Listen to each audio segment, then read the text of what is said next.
12월 22일 수요일 룻. 어머님이 가시는 곳이라면 나더러 어머님을 뒤따르지 말고 돌아가라고는 강요하지 마십시오. 어머님이 가시는 곳에 나도 가고 어머님이 머무시는 곳에 나도 머무르겠습니다. 어머니의 규례가 내 규례이고 어머님의 하나님이 내 하나님입니다. 구약 성서를 읽어 내려가다 보면 사사기와 사무엘기 사이에 조금은 낯설게 끼어있는 아주 작고 흥미로운 책 룻기를 만납니다. 단숨에 읽을 수 있는 책이지요. 독일의 문호 괴테는 룻기를 구약 성서에서 가장 아름답고 완벽한 소설이라고 했습니다. 보리를 거둘 무렵 베들레헴으로 두 여인이 돌아옵니다. 룻과 그녀의 시어머니 나오미, 두 과부입니다. 행운은 혼자 오지만 불행은 떼지어 찾아온다던가요.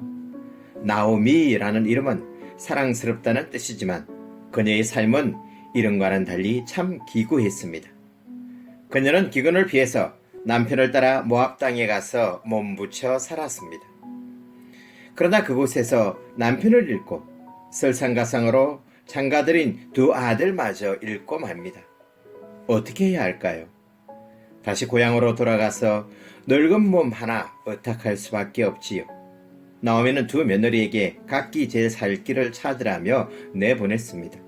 그렇지만 둘째 며느리 룻은 기어이 시어머니를 따라 베들레헴으로 함께 돌아왔습니다. 낯선 땅에서 이방 여인이 시어머니를 모시고 어떻게 살까요? 그녀가 할 수 있는 일이라고는 보리 이삭을 줍는 것뿐이었습니다. 율법에 따라서 땅에 떨어진 이삭은 가난한 이들과 고아와 과부와 떠돌이의 몫으로 남겨두었지요.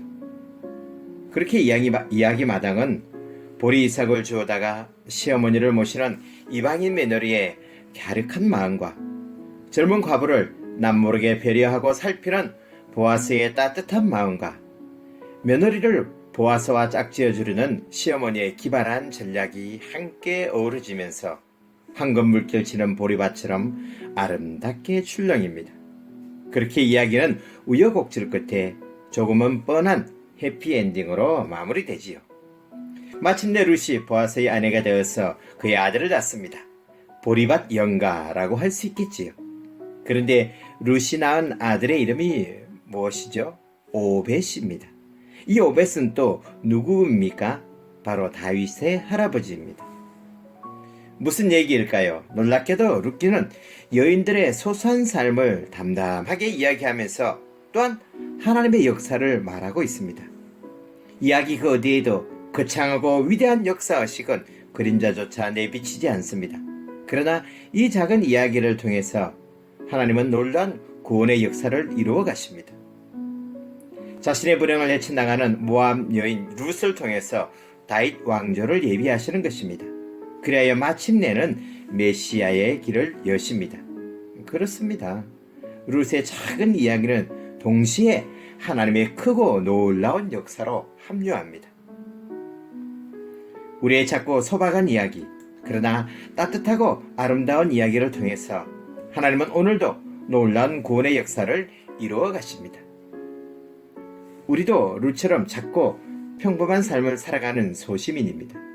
별로 내세울 곳 없고 주로 고생한 이야기가 대부분입니다. 그런데 하나님은 우리의 그런 작고 소박한 이야기에 관심을 기울이십니다. 그런 이야기를 듣기 좋아하십니다. 왜냐하면 그런 이야기 중간중간에 당신의 하나님의 흔적이 묻어있기 때문에 그렇습니다. 그리스도인들은 믿어야 됩니다. 내 인생의 스토리는 나만의 스토리로 끝나지 않고 반드시 예수님이 개입하시는 부분이 있다는 것을. 역사를 히스토리라고 하는데 다른 말로 하면은 역사는 히저 스토리, 그분의 스토리, 하나님의 이야기라고 할 수 있습니다. 그런데 이 히스토리 안에는 각 개인의 이야기, 나의 이야기, 너의 스토리, 우리의 삶이 담겨 있을 수밖에 없습니다. 내 인생의 이야기는 결국 하나님의 이야기로 귀결되는데 그렇기에 하나님은 친히 우리의 삶에 개입하시고 간섭하시면서 내 이야기로 당신의 역사를 만들어 나가신다는 것입니다.